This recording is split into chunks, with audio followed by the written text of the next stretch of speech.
Welcome to Nirmaya Care, where health meets understanding.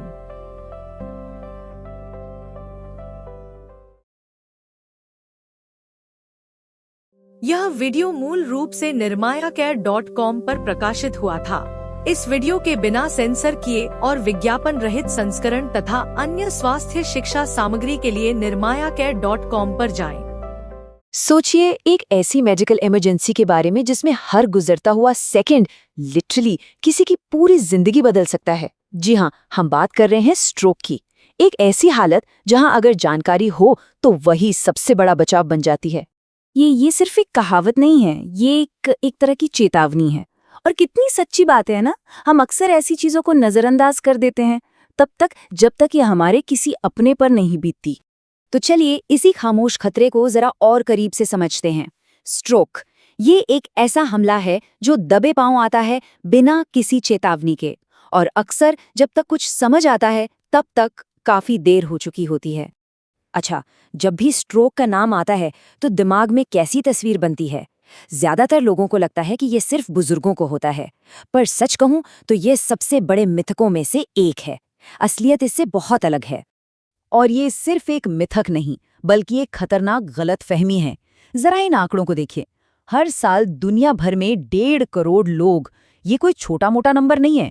इसमें से 50 लाख लोगों की जान चली जाती है और 50 लाख लोग हमेशा के लिए किसी न किसी तरह की विकलांगता के साथ जीने पर मजबूर हो जाते हैं। ये हमें बताता है कि ये खतरा कितना कितना बड़ा और असल है।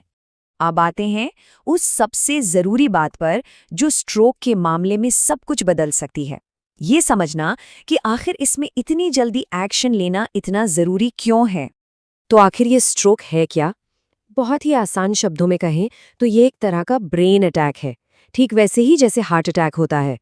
जब दिमाग के किसी हिस्से तक खून पहुंचना बंद हो जाता है तो वहां के सेल्स को ऑक्सीजन नहीं मिलती और वो मिनटों में मरने लगते हैं। और हाँ, ये भी जान लें कि स्ट्रोक मोटे तौर पर 2 तरह के होते हैं। पहला है इस्कीमिक स्ट्रोक। इसमें दिमाग की नस में कोई क्लॉट यानी थक्का जम जाता है और खून का रास्ता रोक देता है। और दूसरा है हेमोरेजिक स्ट्रोक, जिसमें दिमाग की कोई नस फट जाती है और ब्लीडिंग होने लगती है। डॉक्टर्स और मेडिकल प्रोफेशनल्स के बीच एक लाइन है जो स्ट्रोक की पूरी कहानी सिर्फ 3 शब्दों में बता देती है। टाइम इज ब्रेन, मतलब समय ही दिमाग है। पर इस लाइन का असल मतलब क्या है? मतलब यह है कि जब स्ट्रोक आता है तो हर एक मिनट जो इलाज में देरी होती है, उस हर एक मिनट में दिमाग के करीब 19 लाख सेल्स हमेशा के लिए खत्म हो जाते हैं। 19 लाख हर मिनट। जरा सोचिए, सिर्फ 1 घंटे की देरी दिमाग को कितना ज्यादा नुकसान पहुंचा सकती है। ठीक है, तो अब सबसे जरूरी सवाल पर आते हैं, इसे पहचाने कैसे? वो कौन से लक्षण हैं जिन्हें देखकर फौरन एक्शन लेना है? ये जानकारी लिटरली किसी की जान बचा सकती है। इसके लक्षणों को पहचानने के लिए एक बहुत आसान सा फॉर्मूला बनाया गया है, बी फास्ट। इसे याद रखना बहुत जरूरी है। बी यानी बैलेंस, मतलब शरीर का संतुलन बिगड़ना। ई यानी आईज, आंखों से धुंधला दिखना। एफ मतलब फेस, यानी चेहरे का एक तरफ लटक जाना। ए मतलब आर्म, यानी एक हाथ का कमजोर हो जाना।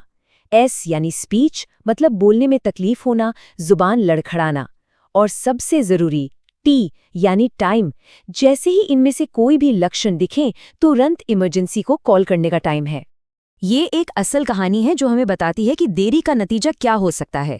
एक 52 साल के आदमी को कुछ लक्षण दिखे, पर परिवार वालों को लगा कि शायद ये बस थकान है, चलो थोड़ी देर इंतजार करते हैं। वो इंतजार 6 घंटे का था, और जब तक वो अस्पताल पहुंचे दिमाग को इतना नुकसान हो चुका था जिसे ठीक नहीं किया जा सकता था। ये दिखाता है कि जानकारी का न होना कितना भारी पड़ सकता है। लेकिन इतनी सारी गंभीर बातों के बीच एक बहुत अच्छी खबर भी है, और वो ये है कि स्ट्रोक से बचा जा सकता है। तो अब हम इमरजेंसी से हटकर बात करेंगे प्रिवेंशन की, यानी रोकथाम की। ये आंकड़ा देखिए जरा, लगभग 80% स्ट्रोक को होने से रोका जा सकता है। 80%।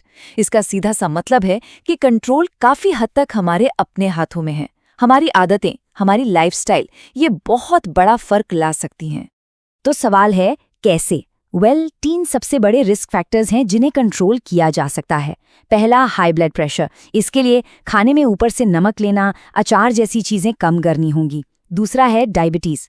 सुबह की चाय के साथ बिस्किट खाने जैसी छोटी छोटी आदतें भी शुगर लेवल पर असर डालती हैं। और तीसरा है हाई कोलेस्ट्रॉल, यानी तला भुना खाना, ट्रांस फैट वाली चीजें कम करनी होंगी। और इनके अलावा भी कुछ और बहुत ज़रूरी बातें हैं, जैसे स्मोकिंग और तंबाकू को पूरी तरह से बंद करना, शराब का सेवन कम करना, रोज़ाना कोई ना कोई फिजिकल एक्टिविटी करना, रेगुलर हेल्थ चेकअप्स करवाना, और अगर कोई दवा चल रही है तो उसे बिना नागा बिल्कुल डॉक्टर के बताए अनुसार लेना। तो कुल मिलाकर बात एक ही जगह आके रुकती है, जानकारी और जागरूकता। यही हमारा सबसे बड़ा और सबसे अच्छा बचाव है। जो कुछ भी अभी तक हमने समझा वो वाकई बहुत मायने रखता है, क्योंकि ये समझना बहुत ज़रूरी है कि स्ट्रोक के बाद की ज़िंदगी कितनी बदल जाती है। चलने में दिक्कत, बोलने में परेशानी, इमोशनल बदलाव, ये सब हो सकता है। इससे न सिर्फ मरीज बल्कि पूरा का पूरा परिवार एक बहुत बड़ी चुनौती से गुजरता है। इसीलिए रोकथाम और सही समय पर एक्शन दोनों ही इतने ज़रूरी हैं। और अंत में ये एक लाइन इस पूरी बातचीत का निचोड़ है। असली त्रासदी सिर्फ स्ट्रोक का होना नहीं है, असली त्रासदी है वो समय, वो कीमती समय जो जानकारी की कमी की वजह से हाथ से निकल जाता है। जब हर एक सेकंड की कीमत किसी की जिंदगी हो, तो सवाल यही उठता है कि सही समय पर सही कदम उठाने की तैयारी है या नहीं। ये एक ऐसा सवाल है जो हम सभी को खुद से पूछने की जरूरत है।